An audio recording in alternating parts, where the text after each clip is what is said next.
ఇలాంటి కేసెస్ని మనం ఎప్పుడూ చూస్తూనే ఉంటాం. ఈసారి చూశాను, ఈసారి నేను చాలాసార్లు చెప్పాను. ఇప్పుడు ఇదివరకు ముందు కూడా నా వీడియోస్ ఇలాంటివి ఉన్నాయి. ఎందుకంటే ఇలాంటి కేసు నా దగ్గరికి మళ్ళీ ఒకటి వచ్చింది. అందుకే నేను మీ అందరికీ మళ్ళీ చెప్తున్నాను. నా దగ్గరికి వచ్చిన ఆ వ్యక్తి కేసులో యాక్చువల్గా ఆ వ్యక్తి జాతకాలు కుదరలేదు, వధూవరుల జాతకాలు కుదరలేదు. అయినా వాళ్ళకి ఆ వివాహంతో ముందరికి వెళ్ళక తప్పదు. ఏ వ్యక్తి దగ్గరికి వీళ్ళిద్దరూ కలిసి ఒక పురోహితుడినో ఎవరినో ఒక జ్యోతిష్కుడిని అప్రోచ్ అయ్యారు. అయితే ఆ జ్యోతిష్కుడు ఏం చెప్పాడు అంటే, మీరు కనుక వివాహ ముహూర్తం వివాహ ముహూర్తం అద్భుతంగా ఉంటే జాతకంలో ఉన్న లక్ష దోషాలు సమసిపోతాయండి, ఏం ప్రాబ్లం లేదు, గో హెడ్ స్టేట్మెంట్ ఇచ్చాడు. ఈ స్టేట్మెంట్ కరెక్టా? ఓకే, దీని మీద ఎవరి ఒపీనియన్స్ వాళ్ళు చెప్తారు. నేను నా ఒపీనియన్ చెప్తున్నాను, మీకు వేరే ఒపీనియన్ ఉంటే ఉండొచ్చు. నేను చెప్పేది ఏంటి అంటే, వివాహ ముహూర్తానికి వైవాహిక జీవితానికి ఎలాంటి సంబంధం లేదు. ఓకేనా? ఈ వివాహ జీవితం వివాహ ముహూర్తం అద్భుతంగా ఉంటే జాతకంలో లక్ష దోషాలు సమసిపోతాయా, ఇలాంటి స్టేట్మెంట్స్ నమ్మే ముందు మీరు 2-3 సార్లు చెక్ చేసుకోండి.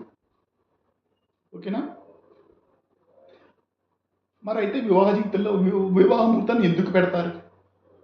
వివాహ ముహూర్తానికి పెట్టడానికి కారణం ఏంటి అంటే, ఆ వివాహం నిరాఘాటంగా ఎలాంటి అంతరాయాలు జరగకుండా వివాహం జరిగిపోవడానికి మాత్రమే ఆ ముహూర్త బలం కనుక అలా ఉంది అంటే ఆ పెట్టిన క్షణానికి ఆ ముహూర్తం ఆ వివాహం అలా జరిగిపోతుంది. ఎలాంటి వాడు చనిపోయినా కానీ చనిపోయేటట్టుగా ఉన్నా కానీ అలాంటి కబుర్లు మన దాకా రావు. ఆ ముహూర్తానికి అంతటి బలం ఉంటుంది. సో ఇదంతా నమ్మకాలకు సంబంధించిన వ్యవహారం.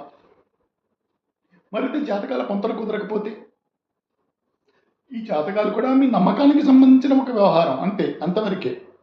మీకు నమ్మకుంటే చూపించుకోండి, లేకపోతే దాన్ని వదిలేసేయండి. అంతేగాని జాతకాల పొంతన చూడడం వల్ల అలాగా, జాతకాల పొంతన చూడకపోతే ముహూర్తం కుదిరిపోతే సరిపోతుందా, ఇలాంటి స్టేట్మెంట్లు మాత్రం నమ్మదు. ఒకవేళ మీకు నమ్మాలి అనుకుంటే కనుక 2-3 ఒపీనియన్స్ తీసుకోండి, అప్పుడు నమ్మండి.